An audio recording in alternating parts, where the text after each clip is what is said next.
Meu povo, vocês acharam que eu não ia aparecer, né? Que eu tava sumido por aqui, né? Mas estou aqui para falar da seleção brasileira. Primeiramente, seleção brasileira que se classificou em primeiro lugar do grupo C.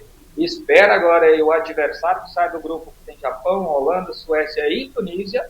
Podem classificar os três ali, né? Japão, Holanda e Suécia, até pela característica do grupo mesmo, né?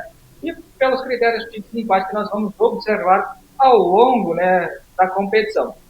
Como o meu amigo Felipe disse mais cedo, nós estamos chegando na fase decisiva, fase 1, 16 avos, é a primeira fase eliminatória. Então, a partir daqui, a partir de segunda-feira, jogo às 2 horas da tarde, é jogo onde não é permitido o menor tipo de erro, tá bom? Porque se errar ali, amigo, vai embora, e isso é um fato.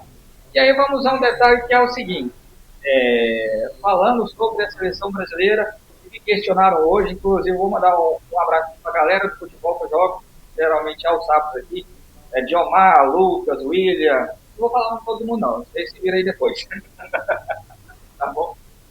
Mas, para mim, na atual conjuntura, o melhor adversário para o Brasil tem uma maior possibilidade de avançar à fase de oitavas de final, querendo ou não é o Japão, gente. Querendo ou não é o Japão, a gente já tem um histórico, inclusive, com a seleção holandesa, lá desde 1994, quando a gente passou pela Holanda para chegar ao tetracampeonato, né? Gol do Branco de falta ali, o Romário saindo ali para não tocar na bola e fazendo o gol que classificou a seleção brasileira para a próxima fase. Outro jogo importante entre Brasil e Holanda foi qual? Foi em 1998. Jogo, inclusive, se eu não estiver enganado, de uma semifinal. Decisão por pênaltis entre as duas seleções e o Brasil passou para enfrentar a França na final, que nós não temos boas lembranças, mas vamos esquecer por aqui, tá bom?